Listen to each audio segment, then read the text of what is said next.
আল্লাহু মুহাম্মাদুর রাসূলুল্লাহ সাল্লাল্লাহু আলাইহি ওয়াসাল্লাম।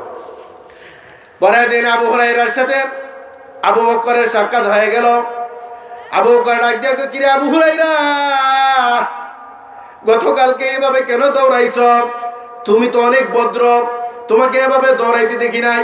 আমার সাথে ধাক্কা খেয়ে গেলা, তোমার সাথে কথা বলতে চাইলাম, কথা বলো নাই। আবু হুরায়রা বলে, কি হয়ে গেছে?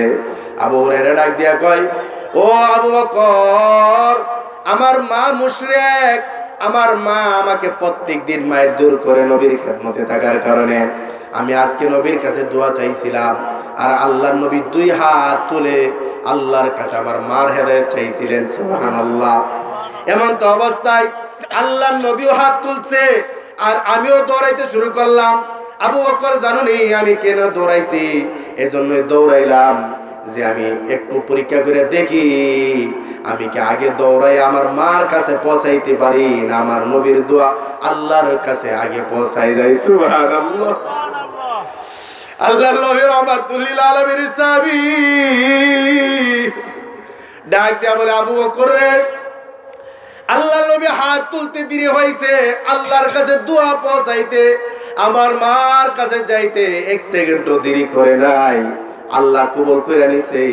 আমি ঘরের দরজাত হাজির হইতে না হইতেই আমি আমার ঘর থেকে যেন আমার মার জবান থেকে তাওহীদের জ্ঞান পাইতেছিলাম। সুবহানাল্লাহ।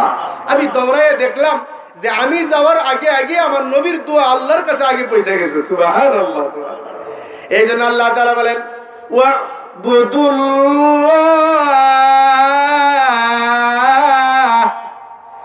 ওয়ালা তুশরিকু বিহি শাইআ ওয়াবিল ওয়ালিদাইনি ইহসানা। আল্লাহ তাআলা বলেন, একমাত্র গোলামি করবা আমি আল্লাহর, আর গোলামির পরে যেন আল্লাহ তাআলার সাথে শিরক না করো। 3 নাম্বার ওয়াবিল ওয়ালিদাইনি ইহসানা, আব্বা আম্মার সাথে সুন্দর ব্যবহার করো, ihsan করো। আল্লাহর নবীর কাছে ওয়াইস আল করনি চিঠি লিখছে, ও মায়ের নবী গো,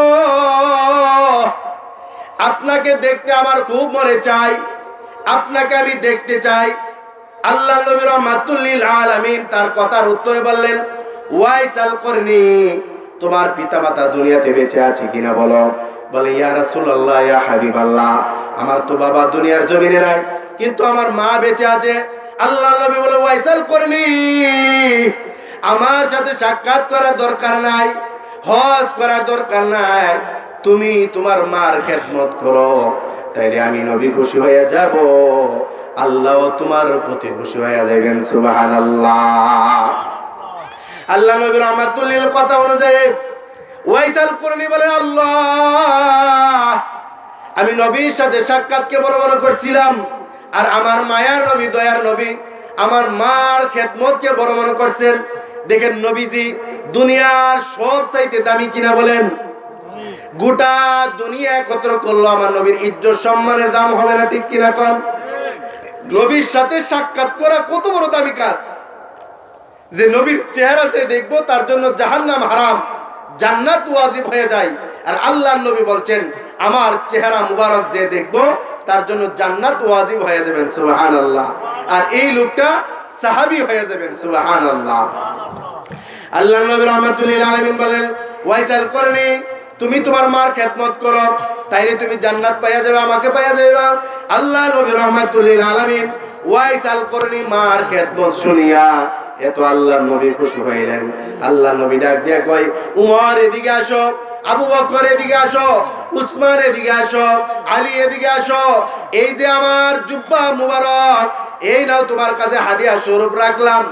আল্লাহর নবী বললেন, আলী তুমি আমার বন্ধু, উসমান তুমি আমার বন্ধু, হযরত উমর আমার বন্ধু, হযরত আবু বকর আমার বন্ধু, একসাথে চলার সাহাবী তোমরা, সাহাবী এত সম্পর্ক এত ভালো, তারপরে তোমাদেরকে কেন জুব্বা দেই নাই, হাদিয়া কেন দেই নাই জানো নি? আমি আল্লাহর পয়গম্বর মুহাম্মাদুর রাসূলুল্লাহ সাল্লাল্লাহু আলাইহি ওয়াসাল্লাম এই জুব্বাটা হাদিয়া দিলাম। ওয়াইস আল্লাহর করণীকে, কারণ ওয়াইস আল করণীর প্রতি আল্লাহ খুশি হয়ে গেছেন। সুবহানাল্লাহ। কে খুশি হয়ে গেছে? আল্লাহ খুশি হয়েছে। আল্লাহ যেহেতু খুশি হয়ে গেছেন, আমি নবীজিও বড় খুশি। এই জন্য দামি জুব্বাটা এই সারা দুনিয়া যদি কোটি বারও বিক্রি করা হয়, আল্লাহর নবীর জুব্বা মোবারকের দাম হবে না, ঠিক কিনা কর? এই জুব্বা হযরত উমরের হাতে দিয়া বলে, উমর এই জুব্বাটা হাদিয়া ওয়াইস আল করণীকে হাদিয়া দিবা, আর তার কাছ থেকে তোমাদের জন্য দোয়া নিবা। বলেন সুবহানাল্লাহ। চিন্তা করছেন, একজন সাহাবী যদি এক পাল্লায় রাখা হয়, আর গোটা তামাম দুনিয়া যদি ওয়াইস আল করণীকে রাখা হয়, একজন সাহাবীর সমান মর্যাদা হবে না, ঠিক কিনা বলেন? অথচ আল্লাহ নবী বলতেছে, সাহাবীরা তোমরা কি করবা, এই জুব্বাটা যার সাথে সাক্ষাৎ হয় ওয়াইস আল করণীকে হাদিয়া দিবা আমার পক্ষ থেকে, আর তোমাদের জন্য তার কাছ থেকে দোয়া নিবা। সুবহানাল্লাহ। তাইলে বলেন, আল্লাহ যে হুকুম করছেন আব্বা আম্মার প্রতি ইহসান করো, তাদের খেদমত করো, আব্বা আম্মার খেদমতের দ্বারা আল্লাহ খুশি কিনা বলেন? নবী খুশি কিনা বলেন? তাহলে কেমন হয়েছে, আল্লাহ নবীর জুব্বাও হাদিয়া পাইলেন এবং আল্লাহ তাআলা খুশি হয়েছে, সে জান্নাতেও যাবে। বলেন সুবহানাল্লাহ। এই জন্য আল্লাহ রাব্বুল আলামিন কোরআনে বলেন, ওয়াবিল ওয়ালিদাইনি ইহসানা, আব্বা আম্মার প্রতি সৎ ব্যবহার করো। আমাদের এলাকার মধ্যে, অত্র এলাকার মধ্যে, আপনাদের গ্রামে চল্লালে আছে কিনা আমি জানি না, কিন্তু অনেক জায়গার মধ্যে গেলে বোঝা যায় যে আব্বা আম্মার প্রতি যুবক সন্তানেরা বেয়াদবি করে, এরকম আছে না নাই? কুমিল্লার মধ্যে এক মাহফিলে গিয়েছিলাম, একজন মুরব্বী লোক বলতেছে, হুজুর স্টেজে যাওয়ার আগে বলেন, হুজুর আপনার সাথে আমার একটা পার্সোনাল কথা আছে। বললাম কি কথা? বলে, হুজুর দেখেন আমার পিঠ থেকে পাঞ্জাবিটা উপর দিকে করলাম, উপর দিকে কইরা দেখাইলাম যে তাকায়া দেখেন আমার পিঠের মধ্যে লাল লাল দাগ দেখা যায়। এই দাগ যখন দেখলাম আমাদের চোখের মধ্যে পানি চলে আসছে। বললাম, মুরব্বী বাবা ওয়াজ কি করব, আপনার পিঠের আঘাত দিকে তো আমাদের কাছে খুব কষ্ট লাগতে আছে। ওই মুরব্বী লোকটা ডাক দিয়া বলেন, হুজুর আমার ছেলে মেয়ে আর কেউ নাই, শুধু একটাই মাত্র সন্তান। এই ছেলেটাকে এত আদর করতাম, আমি যখন বাজারে যাইতাম এই ছেলেটারে হাঁটাইয়া নিলে কষ্ট হবে, এই জন্য একটা মাত্র সন্তান দিকা এই ছেলেটারে আমি কাঁধে করে করে বাজারে নিয়ে যাইতাম। আল্লাহু আকবার। তাকে হাঁটাইয়া নিলে বাজারে গেলে তার পাগুলা চিল্লা যাবে, কষ্ট হবে, এই জন্য তারা আমি আমার কাঁধে করে বাজারে নিয়ে যাইতাম।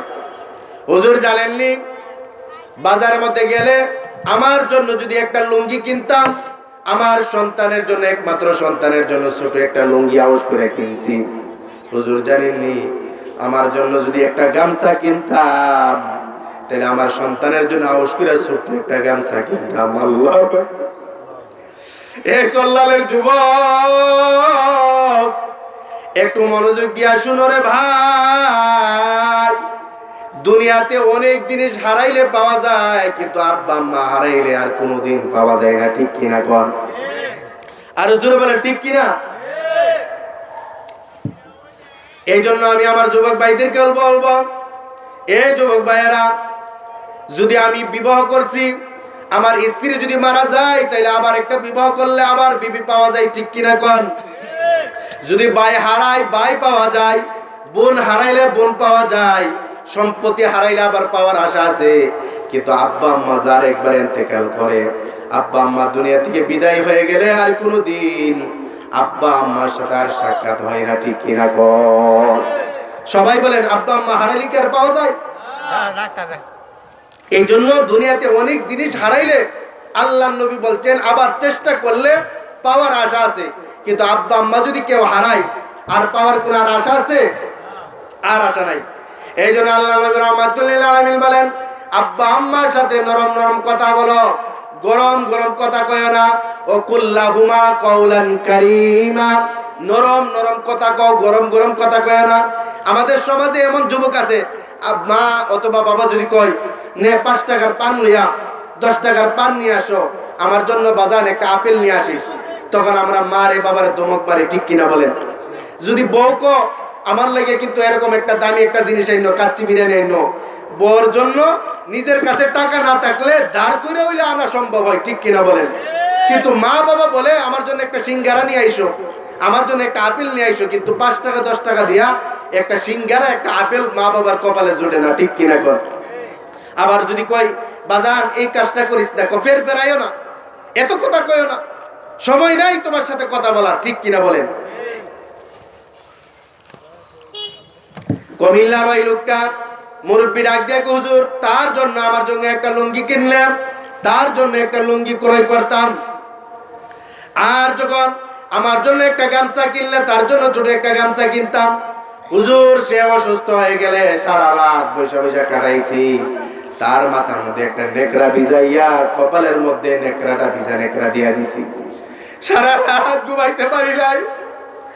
অনেক সময় সন্তান যদি ডাকাতে বা কোথাও সফরে যাইতেন, মা ডাক দিয়ে কই হুজুর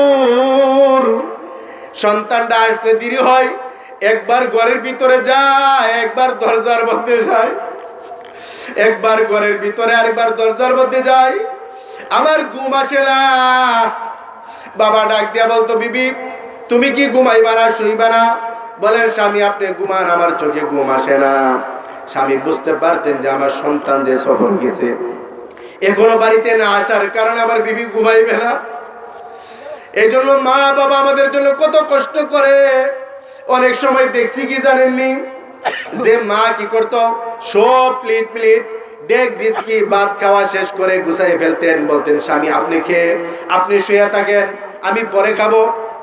মনে মনে ভাবতেছে আমার সন্তান যতক্ষণ না আসে ততক্ষণ পর্যন্ত আমি খাবারটা কেমনে খাই। এত কষ্ট করে মা কাজ করতেছে, রাতের বেলা সব টামাইতেছে, সব কিছু টামাইয়া দেখবেন ভাই যেই জিনিসটা পাত্রটা নিচে রাখার কথা, এই পাত্র